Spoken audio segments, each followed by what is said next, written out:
کیا اسٹیبلشمنٹ اپنی حدود میں رہے گی؟ یہ وہ چیلنجز ہیں، یہ وہ سوالات ہیں جو آنے والی پارلیمنٹ نے اس کا جواب دینا ہے۔ تو کل 8 فروری کو جب پاکستان کے لوگ ووٹ ڈالنے پولنگ اسٹیشنوں پہ پہنچیں گے تو وہ یہ ذہن میں رکھیں، انہوں نے صرف کوئی اپنا MNA یا صوبائی اسمبلی کا رکن منتخب نہیں کرنا، انہوں نے پاکستان کی آئندہ حکومت کا انتخاب کرنا ہے، وہ حکومت جو ان کے ووٹ کو صحیح معنوں میں عزت دینے کی صلاحیت رکھتی ہو، وہ صرف ووٹ کو عزت دو کا نعرہ نہ لگاتی ہوں۔ انہوں نے ایک ایسی حکومت، ایک ایسے وزیر اعظم کا انتخاب کرنا ہے کہ جو وزیر اعظم مشکل وقت میں ان کے ساتھ کھڑا ہو، یہاں پاکستان میں کھڑا ہو، اور وہ وزیر اعظم کہ جس نے مشکل معاشی فیصلے بھی کرنے ہوں تو عوام اس کے ساتھ قربانی دینے کے لیے تیار ہوں۔ کوئی ایسا وزیر اعظم نہیں جو ڈیل کر کے حکومت میں آئے اور پھر باقی ساری عمر ڈیلوں میں ہی گزار دے۔ تو آج کے دن شارع دستور پہ یہ وہ ڈی چوک ہے جو ہمیں کچھ ماضی کی بھی یاد دلاتا ہے، یہی وہ ڈی چوک ہے جہاں سے سویلین حکومتوں کو عدم استحکام کا شکار کیا گیا۔ 2014 کوئی زیادہ پرانی بات نہیں، 2014 جب general Raheel Sharif army chief تھے، جنرل ظہیر الاسلام ISI کے سربراہ تھے، اور یہاں پہ 2014 کو تحریک انصاف عمران خان کی قیادت میں اس نے ایک دھرنا دیا تھا ڈی چوک کے اوپر، اور وہ دھرنا ایک طویل عرصے تک رہا، جس کے بعد ایک ایسا سانحہ ہوا کہ آج تک وہ قوم اس سانحے کو بھول نہیں سکی۔ وہ سانحہ تھا آرمی پبلک اسکول پشاور میں دہشت گردوں کے حملے کا، جس میں تقریباً 150 کے قریب آرمی پبلک اسکول پشاور کے بچے اور اساتذہ کا قتل عام کیا گیا۔ اس سانحے کے بعد عمران خان کا وہ دھرنا ختم ہوا، مگر پھر اس کے بعد جس قسم کی سازشیں ہوئیں،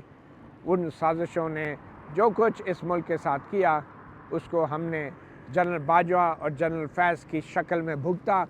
اور ان دونوں کی مزید سازشوں کے باعث 2018 کے الیکشن جس انداز میں چوری کیے گئے، وہ الیکشن بھی اب ہماری بدقسمت تاریخ کا ایک حصہ ہیں۔ ان تمام افراد کا جو سازشیں کرتے رہے، چاہے وہ 2014 کے دھرنے کے پیچھے کردار تھے، چاہے وہ 2018 کے چوری شدہ الیکشن کے پیچھے کردار تھے، ان کا ہم نے احتساب نہیں کیا، نہ ہی کر سکتے تھے، اور بغیر احتساب کے ایک بار پھر اب 2024 میں جو الیکشن ہونے جا رہے ہیں، ہم دیکھ رہے ہیں کہ ایک بار پھر جنرل باجوہ اور جنرل فیض کی جو باقیات ہیں وہ متحرک ہیں، اور اسٹیبلشمنٹ اسی طرح کنٹرول میں ہے، اور اب کی بار بھی 2024 کے جو الیکشنز ہیں بدقسمتی سے وہ 2018 کے الیکشن سے مختلف نہیں، مگر اب کی بار ایک چیز مختلف ہے۔ اب کی بار ایک چیز مختلف یہ ہے کہ پہلے الیکشنز میں لوگ یہ توقع کرتے تھے کہ زیادہ سے زیادہ ووٹرز کا ٹرن آؤٹ ہو، جو مقتدر ادارے ہیں، جو طاقتور جو قوتیں ہیں، وہ یہ چاہتی تھی کہ لوگ ووٹ ڈالنے نکلیں، مگر اب کی بار توقع اور کوشش یہ کی جا رہی ہے کہ لوگ ووٹ ڈالنے نہ نکلیں، کیونکہ ابھی بھی اب جو سیاستدان خود کو مستقبل کے وزیر اعظم کے طور پہ دیکھ رہے ہیں، ان کی کامیابی اور ان کی امیدیں اس چیز سے وابستہ ہیں کہ لوگ ووٹ ڈالنے بڑی تعداد میں باہر نہ نکلیں، اور اس کی وجہ بہت واضح ہے کہ وہ نہیں چاہتے کہ تمام سیاسی قوتیں بھرپور انداز میں الیکشن میں حصہ لیں، اور جو کچھ ایک سیاسی جماعت یعنی تحریک انصاف کے ساتھ ہو رہا ہے، گو کہ تحریک انصاف نے ماضی میں کچھ باقیوں کے ساتھ اچھا نہیں کیا، اور جو کچھ تحریک انصاف کے ساتھ ہو رہا ہے اس حوالے سے ہم جیسے صحافیوں اور ہم جیسے عام شہریوں کے دل میں بھی ایک کمینی سی خوشی ہوتی ہے اور اطمینان ہوتا ہے، چونکہ تحریک انصاف اور عمران خان نے اس نظام کے ساتھ جو کیا وہ شاید تاریخ میں کسی نے نہ کیا ہو۔ پارلیمنٹ کو جو بے وقت کیا، سیاسی عمل کو جو بے وقت کیا، اور جس طریقے سے اسٹیبلشمنٹ کے کردار کو بڑھایا، مگر اس سب کے باوجود بھی 2024 میں اب جو تحریک انصاف کے ساتھ ہو رہا ہے وہ 2018 میں مسلم لیگ نون کے ساتھ ہوا، اور ہم جیسے لوگ یہ نہیں چاہتے کہ یہ سلسلہ جاری رہے۔ تو کل 8 فروری کو ووٹ ڈالتے وقت یہ یاد رکھیے گا کہ یہاں پہ لوگ آ جائیں گے، یہ سیاسی یتیم خانہ آباد تو ہو جائے گا، مگر کیا جو ڈالے گئے ووٹ ہیں اس کی حرمت اور اس کے مینڈیٹ کے مطابق جو حکومت بنے گی وہ بااختیار ہوگی، وہ تمام مشکل فیصلے کرے گی، اور کیا جو ملک اور قوم کے وسائل ہیں وہ عام لوگوں پہ بھی لگیں گے یا پھر قومی سلامتی یا دوسرے معاملات کے نام پہ وہ وسائل بڑی تعداد میں کہیں اور لگا دیے جائیں گے۔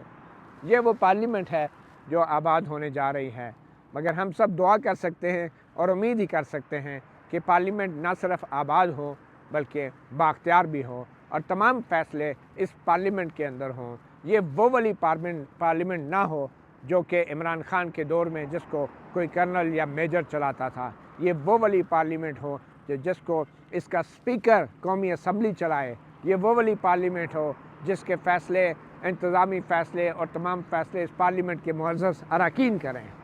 اس دعا کے ساتھ کہ آنے والی پارلیمنٹ ایک سیاسی یتیم خانہ نہیں ہوگی بلکہ یہ پارلیمنٹ بالادست ہوگی۔ مطیع اللہ جان MJ TV سے اتنا ہی، اجازت دیجیے، اللہ حافظ۔